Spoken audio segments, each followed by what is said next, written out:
الحمد لله رب العالمين والصلاة والسلام على سيد المرسلين وعلى آله وصحبه أجمعين أما بعد. محترم سامعین و ناظرین، بہت سارے گناہ ایسے ہوتے ہیں جنہیں ہم ہلکا سمجھتے ہیں. ہم سمجھتے ہیں یہ گناہ ہلکا ہے، اس سے زیادہ نقصان نہیں ہوگا یا اس پر زیادہ بوجھل اور بڑا گناہ نہیں ہوگا. حالانکہ دیکھنے میں یہ چھوٹا سا گناہ آدمی کو بہت بڑی مصیبت میں ڈال دیتا ہے. گناہ والا عمل دنیا میں بھی بسا اوقات کئی گناہوں کا جنم داتا ہوتا ہے، کئی پاپوں کا جنم داتا ہوتا ہے، اور آخرت میں بھی اس کا انجام بھیانک ہوتا ہے. انہی گناہوں میں سے جنہیں لوگ عام طور پر ہلکا سمجھتے ہیں، جبکہ گناہوں کو جنم دینے والا گناہ ہے وہ ہے شراب پینا، شراب نوشی، جسے ام الخبائث کہا گیا ہے. خبائث کی ماں، گناہوں کی ماں، برے کاموں کی ماں. اس سلسلے میں ایک حدیث ہے جس حدیث کو علامہ البانی نے سلسلہ صحیحہ کے اندر اور صحیح الترغیب کے اندر صحیح قرار دیا ہے. وہ روایت عبداللہ ابن عمر رضی اللہ تعالیٰ عنہ کی ہے. فرماتے ہیں کہ ابو بکر رضی اللہ تعالیٰ عنہ، عمر ابن خطاب رضی اللہ تعالیٰ عنہ اور رسول اکرم صلی اللہ علیہ وسلم کے کچھ اصحاب اللہ کے رسول صلی اللہ علیہ وسلم کی وفات کے بعد بیٹھے ہوئے تھے. اللہ کے رسول صلی اللہ علیہ وسلم کی وفات ہو گئی تھی. یہ صحابہ کرام بیٹھے ہوئے تھے اور انہوں نے تذکرہ شروع کیا آپس میں بات کرتے ہوئے. فرماتے ہیں فَذَكَرُوا أَعْظَمَ الْكَبَائِرِ، بڑے بڑے گناہوں کا ذکر انہوں نے کیا کہ بڑے بڑے گناہ کون کون سے ہیں. آپس میں بیٹھے تھے، گناہ کی بات چھڑی، بڑے گناہوں کا ذکر انہوں نے کیا. فَلَمْ يَكُنْ عِنْدَهُمْ فِيهَا عِلْمٌ يَنْتَهُونَ إِلَيْهِ، فرماتے ہیں کہ ان کے پاس اس سلسلے میں کوئی معلومات نہیں تھی، کوئی علم نہیں تھا جس پر یہ متفق ہو سکیں یا جس علم تک وہ پہنچ سکے. تو عبداللہ ابن عمر رضی اللہ تعالیٰ عنہ فرماتے ہیں کہ انہوں نے مجھے حکم دیا کہ میں عبداللہ ابن عمرو ابن عاص رضی اللہ تعالیٰ عنہ کے پاس جاؤں اور اس سلسلے میں ان سے سوال کروں کہ آپ بتائیے کہ بڑے گناہ کیا ہیں، یا بڑے گناہوں میں سب سے بڑا گناہ کون سا گناہ ہے. فرماتے ہیں کہ تو انہوں نے بتایا، جب میں نے جا کر کے ان سے پوچھا تو انہوں نے بتایا ان اعظم الکبائر شرب الخمر، بڑا گناہ، کبیرہ گناہوں میں بڑا گناہ شراب پینا ہے. شراب پینا ہے، شراب نوشی ہے. بڑے بڑے گناہ تو بہت ہیں، لیکن ان بڑے گناہوں میں سب سے بڑا گناہ یہ شراب نوشی ہے. فَأَتَيْتُهُمْ فَأَخْبَرْتُهُمْ، فرماتے ہیں کہ میں ان صحابہ کرام کے پاس، ابو بکر رضی اللہ تعالیٰ عنہ، عمر ابن خطاب رضی اللہ تعالیٰ عنہ اور اللہ کے رسول صلی اللہ علیہ وسلم کے جو بعض اصحاب تھے ان کے پاس میں آیا اور میں نے بتایا کہ عبداللہ ابن عمرو ابن عاص رضی اللہ تعالیٰ عنہ فرماتے ہیں کہ اعظم الکبائر، بڑے گناہوں میں سب سے بڑا گناہ یہ شراب نوشی ہے. انہوں نے بتایا ہے. فَأَنْكَرُوا ذَلِكَ، تو انہوں نے انکار کیا، کہا کہ ایسا کیسے ہو سکتا ہے کہ سب سے بڑا گناہ شراب نوشی ہو. بڑے گناہوں میں سب سے بڑا گناہ شراب نوشی ہو، کیسے ہو سکتا ہے. انہوں نے انکار کیا. وَوَثَبُوا إِلَيْهِ جَمِيعًا، چلے سب کے سب عبداللہ ابن عمرو ابن العاص رضی اللہ تعالیٰ عنہ کے پاس چلے، یہاں تک کہ ان کے پاس ان کے گھر میں تشریف لائے. اخبرہم، انہوں نے پوچھا کہ یہ کیسے ہو سکتا ہے کہ سب سے بڑا گناہ، بڑے گناہوں میں سب سے بڑا گناہ یہ شراب نوشی ہو، شراب پینا ہو؟ تو انہوں نے بتایا کہ اللہ کے رسول صلی اللہ علیہ وسلم نے ارشاد فرمایا ان ملکا من بنی اسرائیل اخذ رجلا،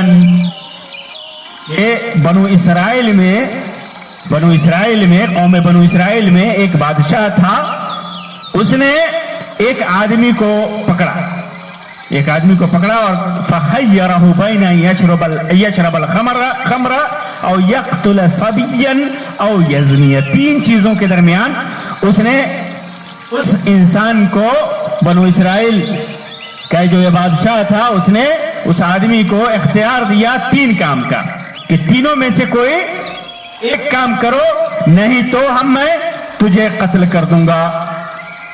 تینوں میں سے کوئی ایک کام کرو، نہیں تو میں قتل کروں گا۔ وہ تین چیزیں کیا ہیں؟ پہلی چیز کہا کہ یا تو شراب پیو، یا کسی بچے کو قتل کرو، یا زناکاری کرو۔ چار چیزوں کے درمیان اختیار دیا تھا۔ چوتھی چیز یا خنزیر کا گوشت کھاؤ، خنزیر کا گوشت کھاؤ۔ یہ چار چیزوں کے درمیان اس نے اسے اختیار دیا، ورنہ قتل کر دیا جاتا۔ وہ فاختار ان یشرب الخمر،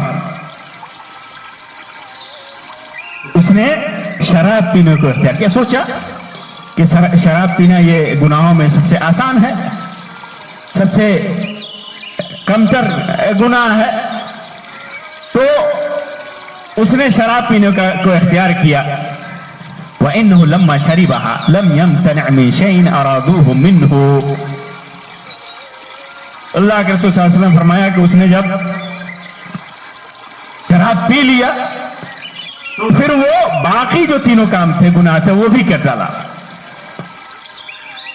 جو بھی باقی چار جو گناہ، اس کے تین گناہ شراب کے علاوہ پیش کیے گئے تھے، شراب کو کمتر سمجھ کر کے اس نے شراب پی لی، تو پھر وہ تین گناہ بھی کر بیٹھا، وہ تین گناہ بھی کر بیٹھا۔ کیوں؟ اس لیے اسے پتا چلا کہ یہ شراب پینا ام الخبائث ہے، گناہوں کی ماں ہے، گناہوں کا سارے گناہ اس کے اندر اکٹھا ہو جاتے ہیں۔ جو شراب پی لیتا ہے ہر گناہ کرنے پر جری ہو جاتا ہے، ہر گناہ کرنے کا اس کے دل کے اندر کی قوت پیدا ہو جاتی ہے، ہر اطاعت اور ہر نیکی کی جو طاقت ہوتی ہے وہ کمزور پڑ جاتی ہے۔ اطاعت و فرما برداری اور ایمان کمزور ہو جاتا ہے، اس کا دین اور اس کی دنیا ساری کے ساری برباد ہو جاتی ہے۔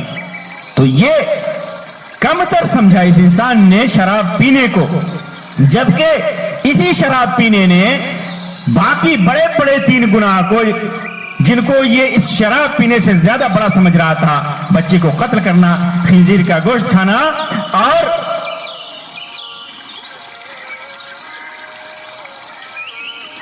زنا کرنا، تینوں کو کمتر بڑا سمجھ رہا تھا، شراب پینے کو ہلکا سمجھ رہا تھا۔ سب کا ارتکاب اس نے کیا۔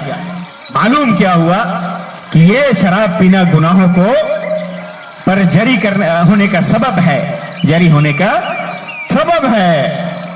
پھر اس کے بعد فرماتے ہیں کہ اللہ کے رسول صلی اللہ علیہ وسلم نے فرمایا، اسی وقت فرمایا تھا، ان رسول اللہ صلی اللہ علیہ وسلم قال لنا حينئذ، اسی وقت اللہ کے رسول صلی اللہ علیہ وسلم نے فرمایا تھا، ما من احد يشربها فتقبل له صلاة 40 ليلة، کوئی آدمی، جو آدمی بھی شراب پیتا ہے اس کی 40 دن کی نماز نہیں ہوتی، یعنی جو شراب پیتا ہے اس کی 40 دن کی نماز کا ثواب نہیں ملتا، اگرچہ فریضہ اس کا ادا ہو جاتا ہے، فرض کی ادائیگی ہو گئی، نماز پڑھا، لیکن اس نماز پر ان نمازوں پر اسے ثواب نہیں ملتا، اسے اجر نہیں ملتا۔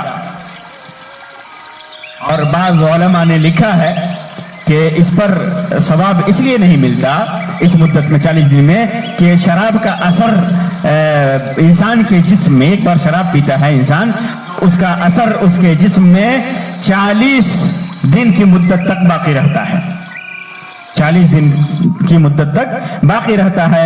اسی وجہ سے اس کی نماز قبول نہیں تھی. فرضیت کی ادائیگی ہو جائے گی لیکن اس کی نماز کا ثواب اس کو نہیں ملے گا. جس نے شراب پی، اتنا بڑا اس کا گناہ ہے، بہت بڑی محرومی ہے شراب پینے والوں کے لیے. اس کے بعد فرمایا وَلَا يَمُوتُ وَفِي مَثَانِيَتِهِ مِنْهَا شَيْءٌ إِلَّا حُرِّمَتْ عَلَيْهِ الْجَنَّةُ، کہ اگر وہ مر جاتا ہے، کوئی انسان مر جاتا ہے اور شراب پیے ہوا ہے اور اس کے مثانے میں، جہاں پیشاب جو گردے میں مثانے میں جمع ہوتا ہے وہاں پر شراب ہے، کچھ بھی شراب کا حصہ باقی ہے، کوئی آدمی شراب پیا اور 40 دن کی مدت کے درمیان اس کے مثانے میں شراب کا کچھ بھی حصہ باقی ہے، الا حرمت علیہ الجنہ، اس کے اوپر جنت حرام کر دی جاتی ہے. اتنا بڑا گناہ ہے شراب پینے کا. وَإِن مَاتَ فِي الْأَرْبَعِينَ مَاتَ مِيتَةً جَاهِلِيَّةً، اور 40 دن کے اندر اس کی موت ہو جاتی ہے تو جاہلیت کی موت ہو جاتی ہے، یعنی ضلالت اور گمراہی پر موت ہوتی ہے. جاہلیت کے لوگ، گمراہ لوگ جیسے مرتے ہیں ویسے ہی اس کی موت ہوتی ہے. تو شراب اگر کسی نے غلطی سے پی لی ہے تو ضروری ہے اس کے لیے کہ توبہ صدق کرے، موت سے پہلے سچی توبہ کرے، سچی توبہ کرے، اس کے لیے ضروری ہے. یہی وجہ ہے کہ شراب کو ام الخبائث کہا گیا ہے، گناہوں کی ماں کہا گیا ہے، گناہوں کا، بہت سارے گناہوں کی جنک ہے یہ شراب، بہت سارے گناہوں کا سبب ہے. تو جو بھی انسان شراب پیتا ہو اسے اللہ سے ڈرنا چاہیے اور یہ سوچنا چاہیے کہ شراب نے اسے کہاں تک پہنچا دیا، کتنے گناہ کا وہ ارتکاب کرتا ہے، کتنی برائیوں کا ارتکاب کرتا ہے. آپ دیکھیں گے اسی شراب کی وجہ سے انسان اپنی عزت کھو دیتا ہے، اپنی عقل کھو دیتا ہے، اپنی دولت کھو دیتا ہے. بسا اوقات شراب نہ ملنے پر شراب کا عادی اپنے دین کے ساتھ ساتھ اپنی جان بھی کھو دیتا ہے، سوسائڈ کرنے پر خود کو مجبور کرتا ہے، لوگوں سے چپ کے دولت کی چوری کرتا ہے، ڈکیتی کرتا ہے، بال بچوں کے جو خرچے ہیں اس میں کمی کرتا ہے. یہ شراب، اس شراب نے بہت سارے معاشروں کو برباد کیا ہے، بہت سارے سماج کو تباہ کیا ہے. یہ شراب دین کے حساب سے بھی نہایت ہی خطرناک ہے اور قانوناً بھی سب سے بڑا جرم ہے، بہت بڑے جرائم میں سے ایک جرم ہے، بہت سارے جرائم اور گناہوں کا جنک ہے. تو یہ شراب انسان کے دین کے ساتھ ساتھ اس کی دنیا اور اس کی عزت، اس کے عقل، اس کی مال و دولت، ہر چیز کو برباد کرنے والی ہے. اللہ تبارک و تعالیٰ سے دعا ہے کہ اللہ تبارک و تعالیٰ ہمارے بھائیوں کو شراب جیسے خطرناک اور گناہ کی چیزوں سے بچنے کی توفیق عطا فرمائے. جن بھائیوں نے ارتکاب کیا انہیں توبہ کی توفیق عطا فرمائے اور ان کے گناہوں کو اور ہمارے گناہوں کو معاف فرمائے. آمین رب العالمین. وآخر دعوانا ان الحمد للہ رب العالمین وصلی اللہ علی خیر خلقہ وسلم. والسلام علیکم ورحمۃ اللہ وبرکاتہ.